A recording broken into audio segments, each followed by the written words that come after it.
जो केजरीवाल उस समय के कांग्रेस के लिए प्योर थे जी, जो शुद्ध राजनीति करते तो जो भ्रष्टाचारी नहीं थे, आज कांग्रेस उन्हें गाली दे रही है और आम आदमी पार्टी कांग्रेस पर तमाम तरह के आरोप लगा रहे हैं। ये कहना कि कौन आम आदमी पार्टी आगे है, देखिए क्या होता है कि जब स्कीम, अब देखिए बीजेपी ने कहा भी कि हमारी स्कीम पे काम कर रहे हैं, इतना से कन्विंस होंगे, और जो कन्विंस होगा वो कंपेयर करके बताएगा कि देखो यहाँ ये दिक्कत है, यहाँ ये दिक्कत है। मैं काउंटर आपको कर रहा हूँ, बीच में इंटरफेयर कर रहा हूँ, लेकिन मुझे ये नहीं समझ आता है अगर नरेंद्र मोदी अगर इंटरनेशनल लेवल पर अगर भारत को रिप्रेजेंट कर सकते, ऐसा नेता अगर प्रचार प्रसार कर रहे हैं तो वहाँ उनको हर जगह बेनिफिट, अब ऐसे तो देखिए झारखंड में भी नहीं मिला। ये दोनों चीज़ें जब दोनों जो पैनल डिस्कशन होता है और उसमें जो चीज़ें डिसाइड होती हैं उसके हिसाब से होता है, और वो है चेहरा आपको नहीं दिखेगा। मैंने मतलब आप समझिए कि दिल्ली के एक सिरे से दूसरे सिरे में कई इलाकों में मैंने देखा है। केजरीवाल भी तो गए, उन्होंने अपनी सीट को नहीं वो पर हिंदू का जो कार्ड होता है हिंदू मुस्लिम वाला, ये प्रभाव तो भारत जैसे देश में इसका पड़ता ही है। अब दो बड़े नेता दिखते हैं, बाबूलाल मरांडी और रघुवर दास। अब रघुवर दास और बाबूलाल मरांडी दोनों पे भरोसा नहीं है झारखंड के लोगों को। उनका चेहरा नहीं है जिससे वो बता सके कि हाँ मतलब अब हम राजनीति में या दिल्ली के सिंहासन पर आ रहे हैं।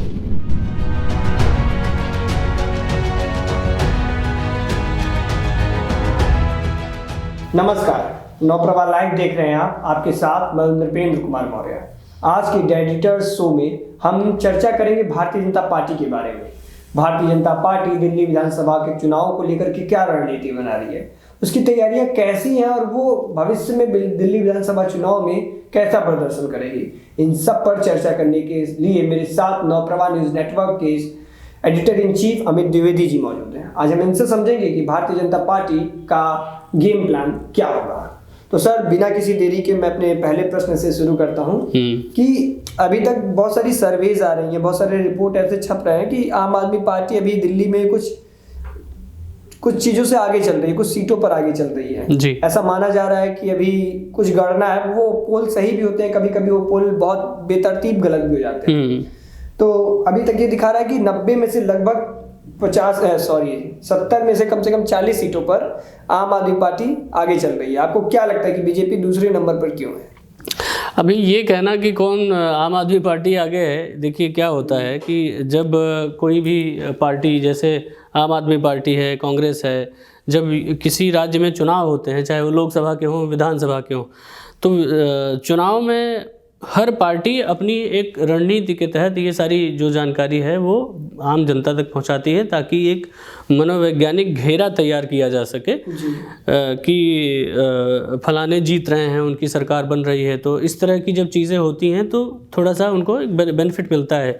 बाकी ये कहना कि कोई पार्टी पीछे है, अब सरकार में 10 साल से है दिल्ली में, अरविंद केजरीवाल हैं, मुख्यमंत्री रहे दो टर्म, और उनकी सरकार रही, उनकी पार्टी रही सरकार में, तो कहीं ना कहीं ये एक सामान्य वो होती है, व्यवस्था होती है कि लोग ये सोचते हैं कि ये सरकार में है तो ये आगे ही हैं। तो ऐसा कुछ नहीं है कि दूसरे या तीसरे नंबर पे है भाजपा या कांग्रेस।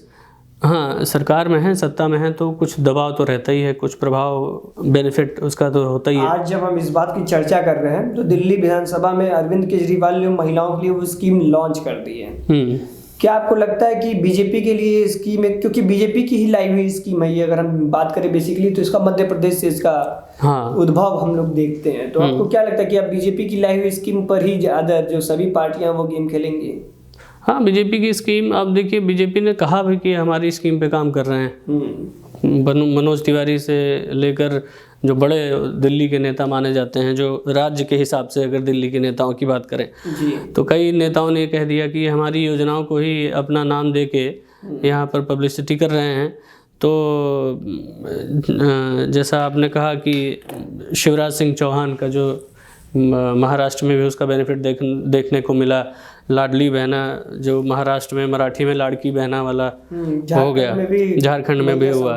हाँ, तो ये सब सम्मान है, सम्मान तो बेनिफिट तो देता ही है। जैसे किसान सम्मान निधि जो है उसने भी बहुत बेनिफिट दिया था। तो नो डाउट कुछ ना कुछ बेनिफिट तो होता ही है, क्योंकि आप उस वोटर को सीधे बेनिफिट पहुंचा रहे हैं। जब आप किसी को डायरेक्ट बेनिफिट देते हैं तो उसका कन्वर्जन तो होता ही है, लेकिन ये कितने बड़े पैमाने पे होगा ये अभी कहना मुश्किल है। हम लोग हर बार से देखते आ रहे हैं सर, प्रधानमंत्री नरेंद्र मोदी तीसरी बार ये देश के प्रधानमंत्री होने जा रहे हैं, 2 बार से पूर्ण बहुमत की उन्होंने सरकार भी चलाई है। लेकिन उसी के साथ जब दिल्ली चुनाव की बात करते हैं तो 2 दशक से बीजेपी दिल्ली की सत्ता पर काबिज नहीं हो सकी है, और अभी भी उनके पास कोई ऐसा चेहरा नहीं है जिससे वो बता सके कि हाँ मतलब अब हम राजनीति में या दिल्ली के सिंहासन पर आ रहे हैं। आपको क्या लगता है कि इन 20 सालों का कारण क्या है? दरअसल लोकसभा और विधानसभा का चुनाव जो होता है वो अलग होता है। जैसे आप विधानसभा का चुनाव और जो नगर निगम या नगर महापालिका के जो चुनाव होते हैं उसमें आपको अंतर देखने को मिलता होगा। तो दोनों जो बिंदु हैं वो अलग अलग होते हैं। जब आप केंद्र में जब आप लोकसभा का चुनाव होता है और उसमें वोट करने जाते हैं तो लोकसभा के चुनाव में आपका एक अलग फैक्टर होता है। आप ये देखते हैं कि अंतर्राष्ट्रीय पटल पर कौन सा ऐसा नेता है जो प्रतिनिधित्व कर सकता है देश का, तो वहाँ पर नरेंद्र मोदी जैसी छवि जो है वो बाकी नेताओं पर मजबूत हो जाती है, प्रभावी होती है, उसका असर पड़ता है उस छवि का। क्योंकि नरेंद्र मोदी ने अपने कार्यों से, अपनी योजनाओं से, इंटरनेशनल रिलेशन हो चाहे। सर मैं काउंटर आपको कर रहा हूँ, बीच में इंटरफेयर कर रहा हूँ, लेकिन मुझे ये नहीं समझ में आता है अगर नरेंद्र मोदी अगर इंटरनेशनल लेवल पर अगर भारत को रिप्रेजेंट कर सकते हैं तो उनका कोई नेता जिसे नरेंद्र मोदी कहते हैं कि आप मुझे चुनिए मैं ऐसा नेता दूंगा तो दिल्ली को देश भर में रिप्रेजेंट करेगा। तो ऐसा क्यों दिल्ली की जनता नहीं समझती है कि मोदी जी अगर देश को रिप्रेजेंट कर सकते हैं तो उन्हीं की पार्टी का उनकी पार्टी राज्य को रिप्रेजेंट क्यों नहीं कर सकती? नहीं, देखिए एक होता है कि आप खुद ही सेल्फ ड्रिवन कंडीशन होती है जी। जब आप खुद ड्राइविंग सीट पे होते हैं और आप कोई दावा करते हैं तो उसका अलग असर होता है। और आप गाड़ी के बाहर खड़े हैं और आप बोलें कि आप हमें गाड़ी की चाबी दीजिए, मैं ऐसा चालक दूंगा कि वो पूरा एकदम आपको सेफ्टी से लेके जाएगा। तो मैंने आपकी ड्राइविंग देखी है तो मैं आपकी ड्राइविंग पे भरोसा करता हूँ, लेकिन आप वाकई में सही ड्राइवर देंगे ये अलग बात हो जाती है। तो वैसे ही स्थिति होती है जब आप लोकसभा का चुनाव लड़ते हैं और उसमें जब आप कोई बात करते हैं तो जब लोकसभा का चुनाव होता है तो मोदी जी कहते हैं मुझे आप चुनिए मैं ये करूँगा, लेकिन वो विधानसभा में नहीं कह सकते हैं ना। विधानसभा में तो यही कहते हैं। सर जब फिर उसी की बात आती है कि जब अदर राज्यों में जहाँ पे भाजपा की सरकार है, खासकर उत्तर प्रदेश और मध्य प्रदेश में जहाँ पे एक तरीके से माना जाता है कि डबल इंजन की सरकार है और वो सफलता के साथ वहाँ पे काम कर रही है, तो फिर वो डबल इंजन की सरकार यहाँ पे क्यों नहीं आ सकती? और उसके साथ मेरा एक कॉम्प्लीमेंट्री क्वेश्चन ये है कि 20 सालों के बाद भी, 2 दशक के बाद भी भारतीय जनता पार्टी उस चेहरे को विकसित क्यों नहीं कर पाई? नहीं, विकसित तो करते हैं। दरअसल क्या होता है कि विकसित का मतलब ये होता है कि जैसे आपकी सरकार बन जाए, और जब सरकार बन जाए और आप किसी को मुख्यमंत्री बना दें और वो अपने आप को प्रूव कर दे, तब आपको समझ में आता है कि विकसित कर पाई या नहीं कर पाई। अब आपको मौका ही नहीं मिले। ज़रूरी नहीं है कि नरेंद्र मोदी जैसा नेता अगर प्रचार प्रसार कर रहे हैं तो वहाँ उनको हर जगह बेनिफिट। अब ऐसे तो देखिए झारखंड में भी नहीं मिला, प्रचार तो सभी ने किया था, सारे बड़े कद्दावर नेताओं ने वहाँ पर एकदम मजमा लगा दिया, लेकिन उसका बेनिफिट नहीं मिला। हाँ, प्रदर्शन अच्छा किया वहाँ पर, लेकिन फिर दोबारा से ही चीज़ आती है कि कुछ राज्य ऐसे होते हैं जहाँ पर आपके नेता वैसे डेवलप नहीं हो पाते हैं। उसके बहुत सारे फैक्टर होते हैं कि आप, ज़रूरी नहीं है कि हर राज्य में आपके बहुत अच्छे नेता हों। जैसे उत्तर प्रदेश है, इतना बड़ा राज्य है जी, अगर आप योगी आदित्यनाथ का चेहरा हटा दें तो योगी आदित्यनाथ का प्रदर्शन इतना ज़्यादा प्रभावशाली रहा है कि अगर आप उनको हटा दें, उनका सोचें, अगर आपकी योगी आदित्यनाथ का चेहरा हटा दें तो आपको कोई बड़ा नेता नहीं दिखता है, क्योंकि उन्होंने इतना काम कर दिया है कि उनके आसपास कोई छवि जो है उनसे बड़ी हो ही नहीं, दिखती ही नहीं है। तो ऐसा होता है कि किसी राजनीतिक दल में, किसी राज्य में वैसे नेता नहीं दिखते हैं, लेकिन हाँ परफॉर्मेंस तब जब आपको मौका मिलेगा तो परफॉर्मेंस देखने को मिलेगा, और देखने को मिलेगा तो हो सकता है कि उसी में से आपको एक ऐसा नेता देखने को मिल जाए जो लगे कि हाँ ये तो बहुत कद्दावर नेता है। अभी हम मुख्यमंत्रियों की बात कर रहे हैं तो नरेंद्र मोदी, अगर उत्तर प्रदेश को छोड़ दिया जाए तो बहुत जगह उन्होंने कठोर फैसले लिए, जहाँ पे उन्होंने मुख्यमंत्रियों को बदला, चाहे वो हरियाणा हो, मध्य प्रदेश हो, छत्तीसगढ़ हो, राजस्थान हो, वहाँ पे उन्होंने वर्तमान मुख्यमंत्रियों को हटा करके एक ऐसे फेस को लाया, एक ऐसे चेहरे को लाया शायद जिसे जनता भी एक्सपेक्ट नहीं कर रही थी। जो बहुत सारे ऐसे अनुभवी पत्रकार है जो कई सालों से पत्रकारिता कर रहे हैं, लेकिन उन्हें भी अंदाजा नहीं था कि ये व्यक्ति मुख्यमंत्री की कुर्सी पर बैठ सकता है। आपको क्या लगता है कि दिल्ली विधानसभा चुनाव के लिए ऐसा कोई सरप्राइजिंग फैक्ट निकल के आ सकता है? बिल्कुल, चर्चा तो देखिए ऐसी हो रही है, चर्चा तो नूपुर शर्मा को लेकर भी हो रही है कि नूपुर शर्मा भी एक कैंडिडेट हो सकती हैं, और लेकिन अभी कुछ भी कहना थोड़ा जल्दी होगा, क्योंकि संगठन के हिसाब से काम करती है भारतीय जनता पार्टी। और आप देखेंगे कि अभी तक ये जो बहुत सारे दोनों पार्टी, जो बड़ी पार्टियां हैं, उन्होंने अपने अपने कैंडिडेट्स जो हैं डिक्लेयर कर दिए हैं। किसी ने 1/3 किया है तो किसी ने पूरा कर दिया है। खबर आ रही है कि भारतीय जनता पार्टी भी करेगी। हाँ, तो लेकिन इसके बावजूद भी अभी तक चीज़ें डिक्लेयर नहीं हुई हैं। तो संगठन जो है यहाँ पर बहुत बड़ा फैक्टर है। कांग्रेस के साथ में या आम आदमी पार्टी के साथ में संगठन का फैक्टर इतना ज़्यादा प्रभावशाली नहीं दिखता है जितना भारतीय जनता पार्टी के साथ दिखता है। तो संगठन और पार्टी, ये दोनों चीज़ें जब दोनों जो पैनल डिस्कशन होता है और उसमें जो चीज़ें डिसाइड होती है उसके हिसाब से होता है। और मुझे लगता है कि इतनी देरी इसीलिए हो रही है क्योंकि अभी तो सर मुझे लगता है कि अभी देरी हुई ही नहीं है। आम आदमी पार्टी ने जल्दबाजी में, क्योंकि चुनाव की तिथियों का भी ऐलान अभी चुनाव आयोग ने नहीं किया। दरअसल आम आदमी पार्टी के पास चैलेंजेस बहुत ज़्यादा हैं एंटी इनकम्बेंसी के साथ साथ। जो ये आप देखें, हाँ, भ्रष्टाचार के जो आरोप हैं, आप नज़र डालेंगे अगर आपने ध्यान दिया होगा। मैं पिछले 1 हफ्ते से मैं देख रहा हूँ जितने बड़े मतलब जितने पोस्टर और बैनर दिखाई देते हैं, पोस्टर और बैनर से एक चेहरा आपको गायब दिखता है। आतिशी मार लेना नहीं, आतिशी मार लेना तो होती है, मुख्यमंत्री हैं तो उनका चेहरा तो होगा ही, गायब नहीं होंगे। मनीष का जो है चेहरा आपको नहीं दिखेगा। मैंने मतलब आप समझिए कि दिल्ली के एक सिरे से दूसरे सिरे में कई इलाकों में मैंने देखा है कि मनीष सिसोदिया का जो फोटो है वो बैनर्स पे नहीं दिखता है।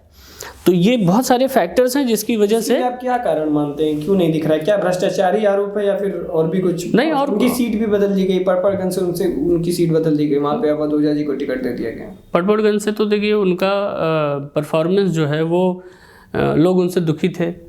दूसरी चीज़ है कि जिस क्षेत्र से आपका कोई व्यक्ति, आपका कैंडिडेट किसी ऐसे आरोप में जेल चला जाए जो सामाजिक रूप से ठीक अच्छा नहीं माना जाता है।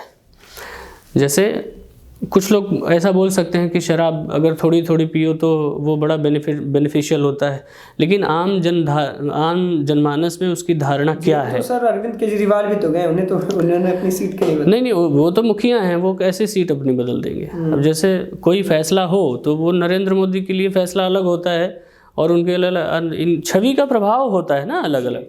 आम आदमी पार्टी का मतलब ही हुआ अरविंद केजरीवाल। अरविंद केजरीवाल को अगर आप अलग कर देंगे तो आम आदमी पार्टी की जो वो है, क्या बोलते हैं, एक विचार जो है वो समाप्त हो जाएगा। हाँ, तो जो व्यक्ति फाउंडर है आप उसको निकाल के राजनीतिक दल को स्टैब्लिश नहीं कर सकते हैं। तो इसलिए अरविंद केजरीवाल तो ज़रूरी हैं, अरविंद केजरीवाल तो रहेंगे, लेकिन मनीष को इन्होंने बड़ी चालाकी से धीरे से साइड कर दिया है ताकि जब ये वोट मांगने जाएं तो इनका एक प्रभाव इनडायरेक्टली, ये तो बोलेंगे तो नहीं कि हम वो जेल में गए थे इसलिए हमको टिकट नहीं उनको दिया, सीट बदल दी और उनकी फ़ोटो नहीं लगा रहे हैं, लेकिन इनडायरेक्टली एक वो होता है कि आप इनडायरेक्टली बताते हैं कि ये है एंगल। मध्य प्रदेश चुनाव की बात करें तो कई ऐसे मेंबर ऑफ पार्लियामेंट थे जिनको सीट बदल करके एमएलए बनाने के लिए किया गया। उनकी सबसे बड़ी एग्जाम्पल नरेंद्र सिंह तोमर हैं, जो इस समय मध्य प्रदेश की विधानसभा अध्यक्ष भी हैं। अभी चर्चा ये आ रही है, मैं किसी मीडिया रिपोर्ट को पढ़ रहा था तो उसमें ये कहा गया कि बीजेपी के कई एमपी जो हैं, 7 में से 3-4 एमपी को एमएलए के लिए चुनाव में उतारा जाएगा। इसके और यूपी के भी चुनाव में देखा गया कि एसपी सिंह बघेल को भी उठा करके एमएलए के चुनाव में लड़ाया गया था कन्नौज से। तो आपको क्या लगता है कि बीजेपी ऐसी रणनीति क्यों अपनाती है, दिल्ली में क्यों अपनाएगी अगर अपनाएगी तो? और दूसरी बात, क्या एमपी का एमएलए का चुनाव लड़ना ज्यादा प्रभावशाली बनाता है चुनाव के लिए? नहीं, एमपी जो होता है वो सर्वमान्य नेता होता है। जैसे आपने मेंबर ऑफ पार्लियामेंट का चुनाव जीता जी, तो अगर आपने जीता है तो आपकी लोकप्रियता है, तभी आपने जीता है। बिल्कुल भाई चुनाव जीते हैं आप, आपको लोगों ने वोट किया है तो लोकप्रियता है, तभी आपको लोग मानते हैं, तभी तो वोट किए हैं। तो ये एक फैक्टर है कि जो ये होता है संगठन होता है, उसको ये लगता है कि अगर हम ऐसे लोगों को इन्वॉल्व करेंगे इसमें चुनाव में जो जिनको लोगों ने अभी पसंद किया है और उनको पसंद करते हैं, उनको देखना चाहते हैं, वो अपने विकास के लिए मान रहे हैं कि हाँ ये व्यक्ति विकास के लिए ठीक है, हमारे ये रहेगा तो हमारे एरिया में डेवलपमेंट होगा।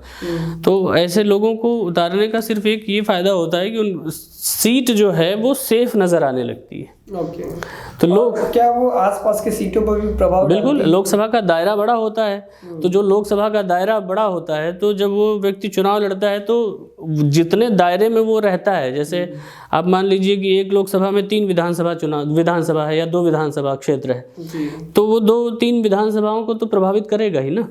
और दिल्ली में ये एरिया और बढ़ जाता है क्योंकि दिल्ली में 70 विधानसभा है, 7 लोकसभा के हाँ सीटें हैं, तो ये जो सीट्स हैं उसका प्रभाव तो पड़ता ही है। आप एक मतलब एवरेज निकालिए तो लगभग 10 विधानसभा क्षेत्र हो गया, तो एक सांसद अपने 10 विधानसभाओं में तो प्रभाव डालेगा ही। ओके, तो उसका एक इम्पैक्ट पड़ता है। मैं मध्य प्रदेश की चुनाव की बात कर रहा था जहाँ से बीजेपी ने मतलब इस तरह के बहुत सारे बदलाव किए, तब मैं महाराष्ट्र के चुनाव पे आऊंगा। महाराष्ट्र के चुनाव में ये कहा जाता है कि बटेंगे तो कटेंगे और एक है तो सेफ है। हाँ। इस नारे ने पुरजोर तरीके से काम किया, चाहे वो योगी आदित्यनाथ हो या नरेंद्र मोदी की बात हो। जी, आपको क्या लगता है कि फिर से योगी आदित्यनाथ और नरेंद्र मोदी की जोड़ी इस दिल्ली के चुनाव को हिंदूवादी बनाने की तरफ और इस तरह के नारे देकर के फिर से लड़ने की प्रयास करेगी? क्योंकि जिंदगी की जनता क्या सोचती है? बिल्कुल, ये देखिए हिंदूवाद पर हिंदू का जो कार्ड होता है हिंदू मुस्लिम वाला जी, ये प्रभाव तो भारत जैसे देश में इसका पड़ता ही है। आपने देखा कई प्रदेशों में इसका चुनाव का आपको लाभ देखने को मिला होगा भाजपा के लिए। हरियाणा का चुनाव है, झारखंड का चुनाव है और यहाँ का महाराष्ट्र का चुनाव एकदम ताज़ा। झारखंड में तो सर वो चीज़ें नहीं चली हैं। नहीं, झारखंड में तो देखिए, झारखंड में फिर प्रतिनिधि भी होता है ना। आप वोट देते हैं लेकिन आप ये भी सोचते हैं ना कि ये किसको बनाएंगे मुख्यमंत्री। अब 2 बड़े नेता दिखते हैं, बाबूलाल मरांडी और रघुवर दास जी। अब रघुवर दास और बाबूलाल मरांडी दोनों पे भरोसा नहीं है झारखंड के लोगों को, दोनों पहले मुख्यमंत्री रह चुके हैं और उन्होंने कोई अच्छा परफॉर्मेंस नहीं रहा। हाँ, तो लोग जो हैं वो इस बात से दुखी हैं, उनको लगता है कि यही लोग बन जाएंगे सीएम। तो उनको अपना आदमी ज़्यादा ठीक लगता है कि चलो ठीक है, भ्रष्टाचार का आरोप है इस आदमी पे, लेकिन ये घर का आदमी है। आदिवासी फैक्टर जो है वहाँ पे ये होता है। आपने क्या सवाल किया था? हिंदूवादी नारे का बेनिफिट डेफिनेटली मिलेगा। हेमंत बिस्व शर्मा भी एक नाम है, आपने ध्यान नहीं दिया। हेमंत बिस्व शर्मा और योगी आदित्यनाथ और नरेंद्र मोदी तो ये यूनिवर्सल नेम है। तो सर देवेंद्र फडणवीस भी बड़ा नाम है क्योंकि उन्होंने महाराष्ट्र चुनाव में जागो हिंदू का भी नाम किया था। हाँ। क्योंकि अब जो लिस्ट अभी तक योगी आदित्यनाथ और हेमंत बिस्व शर्मा की थी, उस लिस्ट में मुझे लगता है कि देवेंद्र फडणवीस भी उन लोगों से आगे ही हैं। देवेंद्र फडणवीस बहुत ही सुलझे किस्म के नेता हैं। देवेंद्र फडणवीस का एक सबसे बड़ा फैक्टर ये है कि जैसे आपने देखा होगा योगी आदित्यनाथ और हेमंत बिस्व शर्मा ये थोड़े से गर्म मिजाज के हैं। हाँ, लेकिन देवेंद्र फडणवीस बहुत ही शांत प्रकृति के व्यक्ति हैं। वो अगर उनको गुस्सा है तो वो दिखता नहीं है, बिल्कुल, मतलब एकदम प्योर डिप्लोमेटिक पॉलिटिशियन है वो जी। तो वो गुस्सा उनका वहीं दिखता है जहाँ दिखना चाहिए। और जो उन्होंने जागो हिंदू का वो जो राष्ट्रीय स्वयंसेवक संघ का एक तरह से प्रेयर टाइप का होता है, जब वो लोग जागृत करने के लिए बताते हैं कि क्या क्या चीज़ें हुई हमारे साथ में और किस तरीके से हमें हमेशा अवेयर रहना चाहिए, चारों हमारे तरफ हमको नज़र रखना चाहिए, ध्यान रखना चाहिए, तो उसका बड़ा प्रभाव पड़ा। तो मतलब आप ये समझिए कि जो वहाँ अच्छा एक बड़ा बेनिफिट उसका ये भी है कि संघ जो है वो संघ का मुख्य कार्यालय है नागपुर जी। तो नागपुर और महाराष्ट्र के जो क्षेत्र हैं, महाराष्ट्र के क्षेत्रों में आरएसएस की थोड़ी बैठक ज़्यादा है, लोग जो हैं वो संघी लोग ज़्यादा हैं। तो जो इधर उधर भागने वाले लोग थे वो भी इन्वॉल्व हो गए उसमें। फ़र्क पड़ता है ना कि जब आप, जैसे होता है ना कि कोई व्यक्ति उस तरफ सोच नहीं रहा हो और आप उसको ड्रैग करके लेके आएँ, खींच के लेके आएँ, तो उसका फ़र्क पड़ता है। और यहाँ भी उसका फ़र्क जो है वो डेफिनेटली पड़ेगा, क्योंकि जब आप किसी ऐसे राज्य में होते हैं जहाँ पर कई राज्यों की सीमाएं जो होती हैं मिली होती हैं, जैसे यहाँ हरियाणा का टच है, उत्तर प्रदेश है, राजस्थान है। अब आप देखिए हरियाणा, राजस्थान, उत्तर प्रदेश, तीनों राज्य जो हैं बीजेपी से हैं जी। तो जो 3 राज्य पड़ोसी हैं उनका तीनों का शासन जो है, अच्छा आप देखिए जो गाज़ियाबाद में रहता है वो भी दिल्ली वाला होता है, जो नोएडा में रहता है वो भी दिल्ली वाला होता है, हाँ, गुरुग्राम वाला और फरीदाबाद वाला व्यक्ति भी होता है। ये वोट नहीं दे सकते हैं लेकिन इनका इन्फ्लुएंस होता है। बिल्कुल। तो जब इन्फ्लुएंस होता है तो ये वहाँ की सरकार का कुछ न कुछ तो इम्पैक्ट पड़ता ही है ना। अब जो गाज़ियाबाद और नोएडा के लोग हैं वो उनसे जुड़े हुए जो लोग हैं वो तो कुछ ना कुछ तो योगी आदित्यनाथ से कन्विंस होंगे, और जो कन्विंस होगा वो कंपेयर करके बताएगा कि देखो यहाँ ये दिक्कत है, यहाँ ये दिक्कत है। दिल्ली की जनता खुद भी देख रही है कि एनसीआर के मुकाबले अब दिल्ली ही शायद पीछे होती जाए। अब आप देखिए एनसीआर में आप किसी भी क्षेत्र में चले जाएं, मैं फरीदाबाद की जानकारी मुझे ज़्यादा नहीं है, लेकिन आप गुड़गांव भी चले जाएं, आप नोएडा में चले जाएं, गाज़ियाबाद में चले जाएं, आपको ज़्यादा साफ़ सफाई वहाँ देखने को मिलेगी, ग्रीनरी ज़्यादा मिलेगी, गंदगी कम मिलेगी। अच्छा, अब तो सोसाइटीज़ भी इतनी अच्छी डेवलप हो गई हैं कि आपको लगेगा, आप नोएडा चले जाएं, गाज़ियाबाद चले जाएं, आपको लगेगा लंदन में आए आप। बहुत सारी सोसाइटीज़ ऐसी हैं। मैं कुछ सोसाइटीज़ में गया था गाज़ियाबाद के, वो पूरा स्ट्रक्चर उन्होंने फ्रांस और जर्मनी के हिसाब से बनाया है। पूरा का पूरा सिस्टम जो है उस तरह की, मतलब कॉलोनीज डेवलप की हैं उन्होंने, उसी तरह की पूरा इंफ्रास्ट्रक्चर है। तो आप जब ऐसी जगहों पर रहते हैं और अपने 10 लोगों को बताते हैं तो इस चीज़ का फ़र्क तो पड़ता है। फिर बैक टू द पॉइंट आते हैं हम लोग सर, हिंदूवादी नारे। तो क्या लगता है कि फिर से हिंदुइज्म, हिंदू मुस्लिम और जो नारे हैं वो यहाँ पे भी एक्सट्रीम लेवल तक जाएंगे? बिल्कुल जाएंगे। आप देखिए जो शाहीन बाग वाला जो मामला है उसको फिर से उठाया जाएगा। जेएनयू में जो कुछ घटनाएं हुई हैं पिछले 5-10 सालों में, साबरमती रिपोर्ट की स्क्रीनिंग होने वाली थी तो वहाँ पे हुई। उसके पहले एक और रिपोर्ट जेएनयू से आ रही थी कि जय श्री राम के नारे लगने पर भी वहाँ पे कुछ हिंसा टाइप की चीज़ें हुई थी। तो ये भी एक फैक्टर, क्योंकि बेसिकली बात ये होती है ना सर कि जेएनयू की जो छात्र हैं वो दिल्ली के छात्र नहीं हैं, वो दिल्ली के लिए वोट नहीं करते हैं। लेकिन अभी हम जैसा बात कर रहे थे ना कि एनसीआर के वोटर्स तो यहाँ के हैं नहीं, लेकिन वो एक तरीके से इन्फ्लुएंस करते हैं। इम्पैक्ट तो पड़ता ही है। और डीयू की पॉलिटिक्स विधानसभा के चुनाव पे इम्पैक्टफुल करती ही है। बिल्कुल इम्पैक्ट करती है। आप वोट दे रहे हैं कि नहीं दे रहे हैं। ऐसे तो दिल्ली में रहने वाले लोग जो दिल्ली के वोटर्स हैं वो भी वोट नहीं देते हैं। एग्जैक्टली भाई 100% वोटिंग नहीं हो रही, इसका मतलब है कि वोटर वोट नहीं कर रहा है। तो ऐसा ज़रूरी नहीं है कि जो वोट करने वाला है उसी का फ़र्क पड़ता है। फ़र्क तो उसका भी पड़ता है जो रह रहा है, वोट नहीं दे रहा है लेकिन वो बात कर रहा है, चर्चा कर रहा है, एक्टिविटीज़ में इन्वॉल्व है। अब आप देखिए जेएनयू की बात करें, जेएनयू में जो लोग आप जाएंगे जेएनयू तो वहाँ की दीवारों पे बहुत सारे ऐसे स्लोगन्स दिखाई देंगे जो आपको अच्छे नहीं लगेंगे। भारत जैसे देश में जहाँ पर आप ये कहते हैं कि, लेकिन सर फिर वही बात होती है कि आपकी जो विचारधारा है अगर वो आपको ना दिखे तो आप उसको गलत क्यों कहते हैं? नहीं, ऐसा नहीं है। विचारधारा गलत, ये देखिए विचारधारा का, मेरी विचारधारा नहीं हो तो गलत है ये नहीं कह रहा हूँ मैं जी। आप मुझे पसंद नहीं है लेकिन मैं आपको गाली नहीं दूंगा ना। ओके। अगर आप मुझे नहीं पसंद है तो इसका मतलब ये थोड़ा ना हो जाएगा कि मैं गाली दूंगा आपको। आप नहीं पसंद है तो मैं नहीं पसंद करूंगा आपको, लेकिन ये नहीं लिखूंगा ना दीवार पे आपको गाली देके कि ये आदमी मुझे नहीं पसंद है। तो आप अपनी चीज़ों को प्रमोट करिए, आप अपनी अच्छाइयों को बता सकते हैं, लेकिन किसी को आप गाली देंगे या किसी के धर्म, जात, संप्रदाय, किसी विशेष व्यवस्था के बारे में आप गलत कहेंगे और लिखेंगे, ये ठीक नहीं है ना। आप जेएनयू में जाइए, आपको दिखेंगी बहुत सारी चीज़ें ऐसी, और वो ये तो साक्ष्य है, ऐसा नहीं है कि मैं अपने हिसाब से कह रहा हूँ। कोई भी चला जाए जेएनयू के कैंपस में घूम के आ जाए, उसको बाहर आने के बाद उससे आप पूछिए। हो चुके हैं।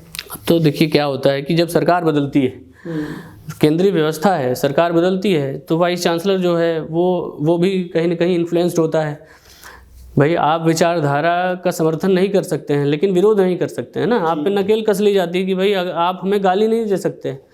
आपके पास सत्ता है, आपके पास पुलिस है, तो आपको कोई गाली कैसे दे देगा? ओके, कंट्रोल होता है वो। फिर सर बीजेपी पर वापस आते हैं और बात करते हैं बीजेपी की दो फायर ब्रांड नेताओं की, वो नरेंद्र मोदी और गृह मंत्री अमित शाह के बारे में। गृह मंत्री अमित शाह को भारतीय राजनीति का चाणक्य कहा जाता है और प्रधानमंत्री तो नरेंद्र मोदी स्वयं है। आपको क्या लगता है ये दिल्ली की विधानसभा चुनाव पर कितना इम्पैक्ट डालेंगे? बहुत डालेंगे। तो दिल्ली में ही हैं तो असर तो पड़ेगा ही। अब तो ये बहुत सारी चीज़ें स्टैब्लिश कर चुके हैं। इसके पहले का जो विधानसभा चुनाव था और उसके पहले का जो विधानसभा चुनाव था, पहले वाले में तो इनके पास बहुत ज़्यादा कुछ कहने को था नहीं। तो उसमें तो इन सब लोगों ने, दोनों लोगों ने मिलकर कांग्रेस को गाली दिया, आम आदमी पार्टी और भाजपा ने।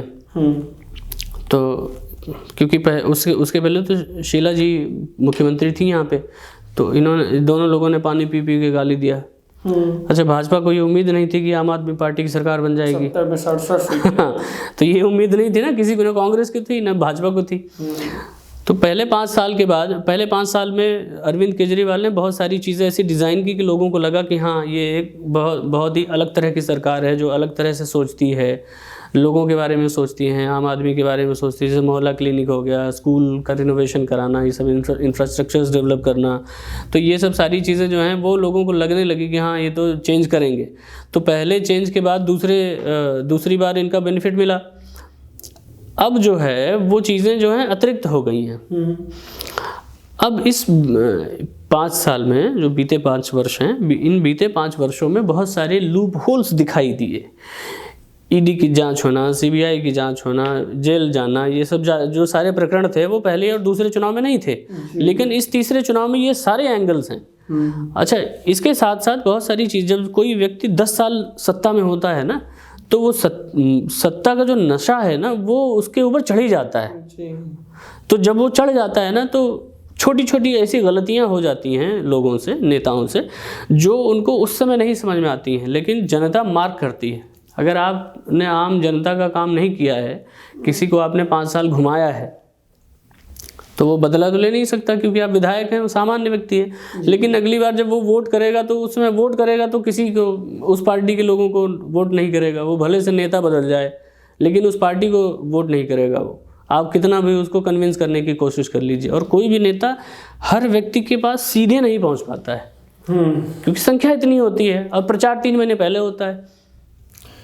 तो अब सर जब भारतीय जनता पार्टी की बात हो रही है तो हम थोड़ा सा केजरीवाल और राहुल गांधी की भी बात करेंगे। 6 महीना पहले ही, अभी जून में नरेंद्र मोदी के नेतृत्व में फिर से भारतीय जनता पार्टी की सरकार बनी और उस समय जब गठबंधन था तो इंडिया अलायंस में आम आदमी पार्टी और कांग्रेस दोनों का गठबंधन था। उन्हें हार मिली, लेकिन जो केजरीवाल उस समय के कांग्रेस के लिए प्योर थे जी, जो शुद्ध राजनीति करते, तो जो भ्रष्टाचारी नहीं थे, आज कांग्रेस उन्हें गाली दे रही है और आम आदमी पार्टी कांग्रेस पे तमाम तरह के आरोप लगा रहे हैं। आपको क्या लगता है कि इन दोनों की लड़ाई में बीजेपी को फायदा होगा? बिल्कुल होगा। 2 की लड़ाई में तीसरे का बेनिफिट तो होता ही है। और भारतीय जनता पार्टी जो है वो प्लान डिजाइन को किस तरह वो जनता के बीच में ले जाएगी कि देखिए यही 2 थे जो पहले लड़ रहे थे और आज यही 2 हो गए कि एक दूसरे को काट खाने के विचार। पहले तो देखिए अभी पूरी तरीके से जो बीजेपी है वो आम आदमी पार्टी को टारगेट कर रही है। केजरीवाल द्वारा जो व्यवस्था आम जनता को दी गई है उसकी चर्चा कर रही है। आप देखिए जैसे ब्लेम गेम होता है वो आपको पोस्टरबाजी दिखनी शुरू हो गई होगी दिल्ली में। हर मेट्रो स्टेशन पर होता है कि बदल के नहीं सहेंगे, बदल के रहेंगे। और वो थंबनेल टाइप का है, एक बूढ़ी का चेहरा बहुत बड़ा दिखाया गया और एक थंबनेल टाइप का लिखा गया है। हाँ, तो इस तरीके से अब चीजें चल रही हैं। और उधर केजरीवाल भी हैं कि लाएंगे फिर आएगा केजरीवाल। हाँ, तो ये चीज़ें जो हैं ये अब लोगों को पता। अच्छा, ये जो कैंपेन होता है ना, कैंपेन में लोगों का जो दर्द होता है वो कुरेदा जाता है। अगर आपको पानी ठीक नहीं मिल रहा है तो वो बार बार दिखाया जाता है। मुद्दे ही ऐसे उठाए जाते हैं ना कि 20-25 मुद्दे, 50 मुद्दे ऐसे बताओ जो दिल्ली में हैं, लोग परेशान हैं जिससे। तो वो मुद्दे जब वो जो चीज़ें कुरेदी जाएंगी उस पर लोग, आपकी जो स्मृतियां हैं उसको ताज़ी की जाएंगी, वो आपकी जो यादें हैं फिर से वो फ्लैशबैक में आप जाएंगे। आपको लगेगा हाँ देखो हम तो 3 महीने घूम रहे थे, हमारे घर में नल में गटर जैसा पानी आ रहा था। तो आपको वो चीज़ें याद आएंगी तो कहीं ना कहीं वो कन्वर्जन होता है। स्टूडेंट्स की भी मौत हुई थी कुछ समय पहले, हाँ, बारिश के सीजन में। बारिश के सीजन। अच्छा, ये गजब की चीज़ है कि पड़पड़गंज से जिनको वोट मिला है वो भी उसी बिजनेस में इन्वॉल्व थे, अवध ओझा। सीट ही नहीं मिली अवध ओझा। हाँ, तो अवध ओझा भी उन्हीं चीज़ों में इन्वॉल्व थे। इन्वॉल्व मतलब ये होता है कि वो उसी बिजनेस में थे, तो कहीं ना कहीं एलिगेशन लगा के छात्रों को तैयारी। हाँ, तो एलिगेशन उनके ऊपर काफ़ी ज़्यादा लगा और लोगों ने उनके ऊपर तंज भी कसे। और भी लोग थे जिनके ऊपर ऐसी बातें कही गई कि ये लोग सिर्फ माहौल बनाते हैं, अच्छी अच्छी बातें करते हैं, मोटिवेशन सिर्फ इनका वीडियो में होता है, बाकी सारी चीज़ें जो जब होती हैं तो ये नहीं दिखाई देते। अच्छा, हुआ भी ये लोग कई दिन बाद वापस आए बाहर मीडिया में, योजना बना रहे होंगे किस तरीके से फेस किया जाए। और उसमें सबसे ज़्यादा जो बेइज्जती हुई थी वो विकास देवी कीर्ति की हुई थी, लेकिन विकास देवी कीर्ति ने उस समय एक रिटन लेटर भी दे दिया था कि मेरी कोचिंग नहीं है, जो मेरे यहाँ थे उन्होंने बंद कर दिया गया, बाकी मेरी तो एनओसी पे चल रही है। लेकिन अवध ओझा ने उस समय भी खुलकर विरोध नहीं किया था कि ये छात्रों के साथ गलत हो रहा है, क्योंकि अवध ओझा उस तरह की कोचिंग चलाते नहीं, वो किसी न किसी कोचिंग में एज ए प्रोफेसर या टीचर काम करते हैं। तो एक चीज ये भी माना जा रहा है कि अवध ओझा ने उस समय भी नहीं बोला था आम आदमी पार्टी के खिलाफ। नहीं, इनका भी तो एक इंस्टीट्यूट है ना, इकरा शायद नाम है उस इकरा में ये पढ़ाते हैं, इनका इंस्टीट्यूट इकरा है नहीं सर। अच्छा जी। तो अब फिर भी आप भले से इंस्टीट्यूट नहीं चलाते हैं, लेकिन आपकी छवि ऐसी है, आप जब आप छात्र गुरु जो होता है ना, वो गुरु की छवि बहुत अलग होती है। गुरु और शिष्य का जो संबंध होता है वो बहुत अलग होता है। जैसे पौराणिक व्यवस्था में अगर हम जाएं तो लोग कहते हैं कि जो माँ का वात्सल्य होता है, गुरु में वो वात्सल्य करोड़ों गुना ज़्यादा होता है। जो एक गुरु और शिष्य का जो संबंध होता है वो बहुत अलग किस्म का होता है। और जब किसी शिष्य को ये भले से वो बच्चे उनसे नहीं पढ़ते थे, लेकिन जो गुरु है उसके लिए तो सारे बच्चे जो पढ़ाई कर रहे हैं वो शिष्य हैं, जो उस व्यवस्था में हैं, एजुकेशन में हैं, जो पढ़ाई कर रहे हैं, यूपीएससी की तैयारी कर रहे हैं, वो तो सारे लोग वैसे ही हैं।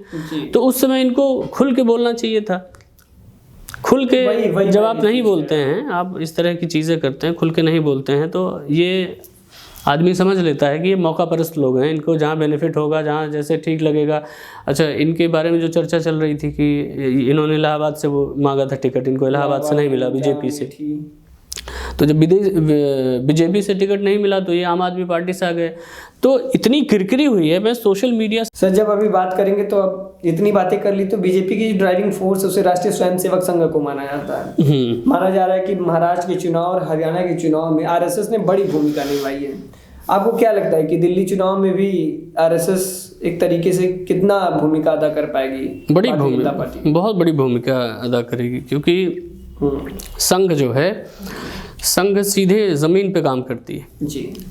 संघ जैसे कुछ लोग होते हैं जो सर्वेस पर, वो सर्वे के बेस पे काम करते हैं, रिपोर्ट के आधार पे, लेकिन संघ जो है, संघ की व्यवस्था क्या है, वो सीधे ज़मीन से जोड़ते हैं, सीधे परिवार से मिलते हैं, उसको कन्विंस करते हैं, उसको पहले योजनाओं योजनाओं के बारे में बताते हैं, उनसे पूछते हैं कि आपको योजनाओं का लाभ मिल रहा है कि नहीं मिल रहा है, और नहीं मिल रहा है तो कैसे मिलेगा। तो जब आपसे कोई ऐसे जुड़ता है ना, आप किसी से आप जब इमोशनली इन्वॉल्व होते हैं तो उसका एक अलग इम्पैक्ट पड़ता है। तो संघ इमोशनली इन्वॉल्व होता है, पूछता है, उनसे बातें करता है, फिर उसके बाद वो अपने आप कन्वर्ट होना शुरू हो जाते हैं।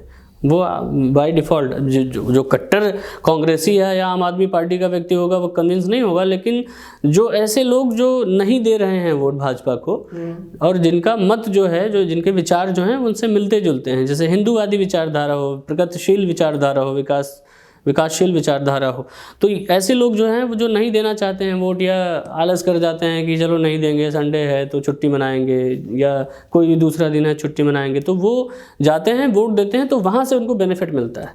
जो वोट जो है कन्वर्ट नहीं होनी होती है वो भी हो जाती है। अच्छा सुनाई, अब मुझे कुछ लोगों ने बताया है कि भारतीय जनता पार्टी के लिए संघ जो है वो लगभग 50,000 बैठकें करेगी। ओके, केवल दिल्ली विधान, हाँ दिल्ली में। तो अगर आप समझिए कि 50,000 घरों में भी अगर ये बैठक करेंगे तो 50,000 घर इंटू 5 से गुणा कर दीजिए आप, 2.5 लाख।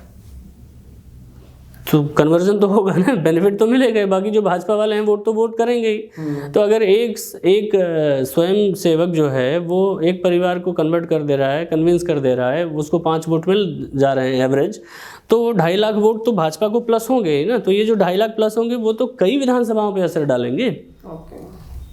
तो फैक्ट तो है, फैक्टर तो है, संगठन का लाभ तो मिलता ही है। देखते हैं कि कितना ये सब जो बैठकें कितना नाम ला पाती हैं, क्योंकि जो ग्राउंड पे जो मैं कवरेज कर रहा हूँ उसमें अभी भी मुझे पर्सनली व्यक्तिगत तौर पर अभी भी आम आदमी पार्टी आगे लग रही है। उसके लिए तमाम तरह की जो योजनाएं हैं उनकी, चाहे वो फ्री जो राशन की बात कर रहा हूँ मैं, फ्री जो बिजली की बात है, फ्री पानी की बात है, और अब एक नया जो फ्री का चीज आ गया है कि महिलाओं को 1000 से 2100 रुपए देंगे, वो बहुत ज़्यादा इम्पैक्ट डाल रही है। लेकिन उसी समय मैं जब कवरेज के लिए निकलता हूँ तो मुझे बहुत दुख होता है कि मैं देश की राष्ट्रीय राजधानी में रह रहा हूँ। मैं एक पत्रकार के नाते नहीं, एक नागरिक के नाते भी कहना चाहता हूँ कि जब मैं निकलता हूँ घर से बाहर, मैं 8 बजे निकलता हूँ, 9 बजे निकलता हूँ, तो सड़कों पे कूड़े बिखरे ही रहते हैं। वो गंदगी देख करके मुझे लगता नहीं सर कि मैं दिल्ली में रह रहा हूँ, राष्ट्रीय राजधानी में रह रहा हूँ, क्योंकि मैं जो मेरा गृह जिला है उसको मैं देखूंगा तो वो मुझे ज़्यादा ही कुछ साफ देश की राजधानी समझ जाता। तो केवल आप लुटियंस की दिल्ली को संभाल के रखिए, बाकी दिल्ली आप उस तरह गंदी रखिए, वो एक तरीके से जायज फैक्टर नहीं है। अब ये देखना है